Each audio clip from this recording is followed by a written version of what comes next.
بسم اللہ الرحمن الرحیم الحمد للہ رب العالمین والصلاة والسلام علی محمد وآلہ الطیبین الطاہرین۔ السلام علیکم ورحمۃ اللہ وبرکاتہ۔ عزیزان، اخلاق کے عنوان پر یہ ہماری 5ویں گفتگو ہے، اور گفتگو کے آغاز میں رسول اکرم کی حدیث آپ کی سماعتوں کی نظر کروں۔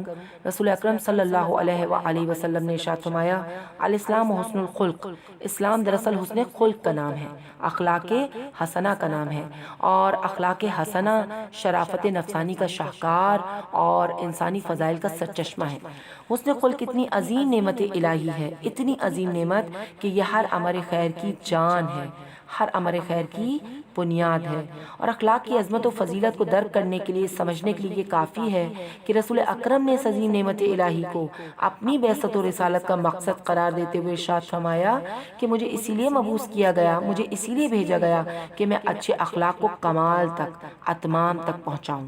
علم اخلاق کا ہدف یہی ہے، ٹارگٹ یہی ہے کہ اس کے ذریعے انسانی سلوک میں تنظیم پیدا ہو، لوگوں کے ضمیروں کو مہذب بنایا جا سکے تاکہ ان کے اخلاق قابل قدر بن جائیں، کیونکہ اخلاقیات کے بغیر انسان کبھی بھی فضائل کی بلندیوں تک نہیں پہنچ سکتا۔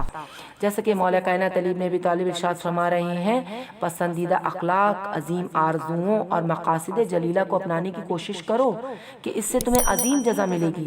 یہی وجہ ہے کہ حاملان نبوت و رسالت ہر دور میں، ہر زمانے میں تہذیب نفس، تزکیہ نفس اور اخلاق کا درس دیتے رہے ہیں، اور ان معلمان اخلاق میں سب سے بلند مرتبت خاتم الانبیاء، افضل الانبیاء ہیں کہ جنہوں نے انسانیت کو سنوارنے کے لیے اور ان کو زیور اخلاق سے آراستہ کرنے کے لیے وہ تعلیمات دیں جو محاسن اخلاق کا سرچشمہ ہیں۔ اور یہ تعلیمات عزیزان صرف قول تک محدود نہیں ہیں، بلکہ رسول اکرم کی زندگی کا ایک ایک لمحہ پاکیزگی سیرت کا ایک ضابطہ اور حسن اخلاق کا ایک زندہ قانون ہے۔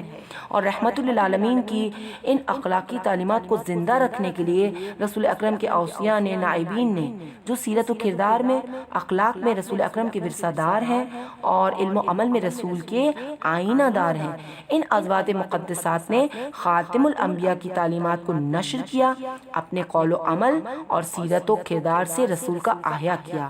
پیغمبر اکرم کے چوتھے وصی و جانشین امام زین العابدین نے اپنی ایک خاص دعائے مکارم اخلاق میں وہ درس دیے ہیں جو اخلاق نبوی کے آئینہ دار اور الہامی تعلیمات کے حامل ہیں۔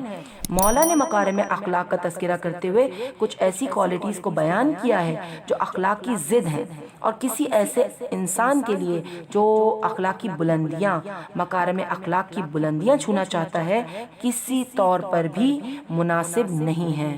امام زین العابدین علیہ السلام مشکلات، بد اخلاقی اور قابل مذمت اخلاق سے پناہ مانگتے ہوئے خدا سے دعا کرتے ہیں کہ پروردگار، حرص کی طغیانی سے، غضب کی شدت سے یعنی غصے کے حملہ آور ہونے سے، حسد کے غلبے سے یعنی حسد کے ڈومینیٹ کرنے سے، صبر کے کمزور ہو جانے، قناعت کی کمی، خواہشات کی فراوانی، ہوائے نفس کی پیروی، گناہوں پر انسسٹ کرنے سے، معصیت کو معمولی سمجھنے سے، تعصب کے تسلط سے، ہدایت کی مخالفت سے، فخر و مباحات سے، اخلاق کے خراب ہو جانے سے تیری پناہ چاہتا ہوں۔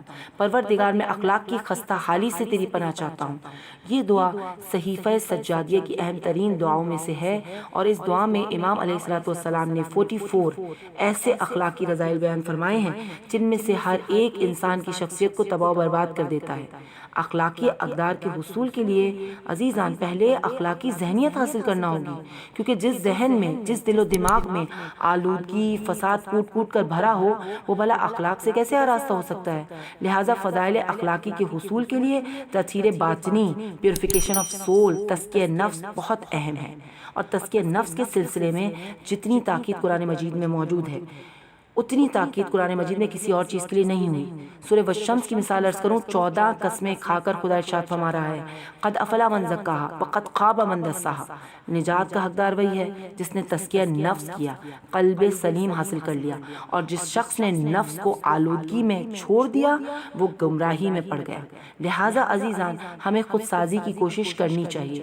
اپنے نفس روح کو برائیوں سے پاک کرنے کے لیے ضروری ہے کہ پہلے مرحلے پر برائیوں کو شناخت کیا جائے، انہیں پہچانا جائے۔ جب تک پہچانیں گے نہیں، مرض کی تشخیص نہیں ہوگی، علاج کیسے کر سکیں گے؟ الکافی میں ملتا ہے کہ امام جعفر صادق علیہ الصلوۃ والسلام نے ایک شخص سے فرمایا یقیناً تمہیں تمہارے نفس کا طبیب بنایا گیا ہے اور تمہارے لیے بیماری کا پتہ بتا دیا گیا ہے، تمہیں صحت کی نشانی بتا دی گئی ہے اور دوا کی رہنمائی بھی کی گئی ہے۔ اب تم سوچو، اب تم غور و فکر کرو کہ تم اپنے نفس کا علاج کیسے کرتے ہو۔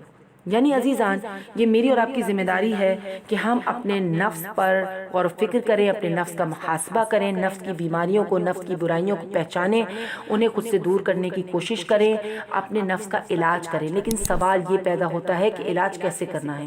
ہمارے سامنے اہل بیت کی سیرت و کردار ہے، ان کے خطبات، اقوال، احادیث، اہل بیت کے اخلاق کریمانہ۔ ہمیں اہل بیت کی پیروی کرنی ہے، ان کوالٹیز کو اپنانا ہے جو اہل بیت کے اندر ہیں، کیونکہ وہ کوالٹیز بیسٹ ہیں، وہ اخلاق کریمانہ ہیں، وہ صفات حسنہ ہیں، اور ان کوالٹیز سے دور رہنا ہے جن کو اہل بیت نے پسندیدہ قرار نہیں دیا۔ ہمیں اپنی ذات کے اندر صفات رذیلہ کو تلاش کرنا ہے۔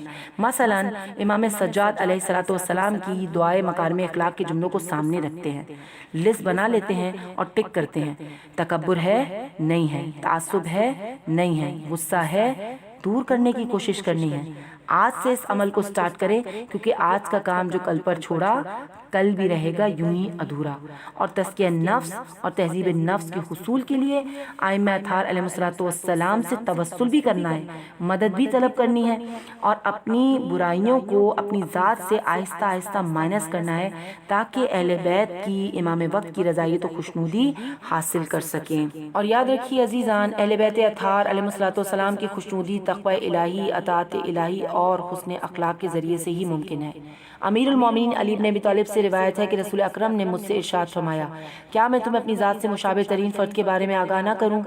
میں نے عرض کی، ارشاد فرمائیے یا رسول اللہ۔ پھر وہ شخص پیچھے سے آیا اور پوچھا، یا رسول اللہ دین کیا ہے؟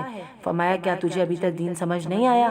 دین یہ ہے کہ غصہ نہ کرو، اور غیظ و غضب پر قابو پانے کے لیے ریاضت اور سیرت معصومین کو نگاہ میں رکھنا ہوگا۔ تمام ائمہ اطہار علیہ الصلوۃ والسلام کی زندگیوں میں کثرت کے ساتھ اس قسم کا بزرگوارانہ طرز عمل نظر آتا ہے، اور ان کے اصحاب میں، ان کی شیعوں میں بھی یہ روش بکثرت نظر آتی ہے۔ مالک اشتر کی مثال موجود ہے۔ جب ان پر کچرا پھینکا گیا، مالک علی کے لشکر کی سپہ سالار، جری، سردار کچھ کہے بغیر، ایک لفظ بھی کہے بغیر آگے بڑھ گئے۔ اور جب اس شخص کو علم ہوا کہ مالک کون ہے، ان کا اسٹیٹس، ان کا درجہ کیا ہے، ڈرتا ہوا، کانپتا ہوا آپ کے پاس معذرت طلب کرنے آیا۔ مالک نے کہا، با خدا میں تمہارے لیے بخشش طلب کرنے ہی مسجد آیا ہوں، تاکہ خدا تمہارے اخلاق کی اصلاح فرمائے اور تمہیں بخش دے۔ ایسے ہوتے ہیں علی کے نوکر، ایسا ہوتا ہے ان کا اخلاق۔ کمبر کی مثال لیجئے، جب منافق نے کمبر کو برا بھلا کہا اور کمبر نے ایک موقع پر کچھ کہنا چاہا، مولا نے فرمایا، اے کمبر خاموش، برا بھلا کہنے والوں کو بے اعتنائی سے بخش دو تاکہ خدا کو خوش، شیطان کو غضبناک کر سکو۔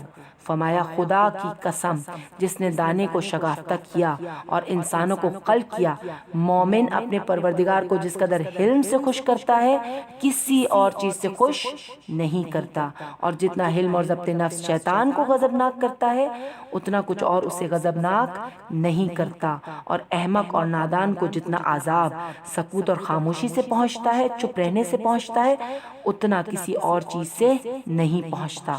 غور فرمائیے، اس حدیث میں مولا کا قسم کھانا حلم کی غیر معمولی اہمیت کی نشاندہی کرتا ہے۔ خدا سے دعا ہے خدا ہم سب کو با اخلاق مخلص بندوں میں شمار فرمائے۔ والسلام علیکم ورحمۃ اللہ وبرکاتہ۔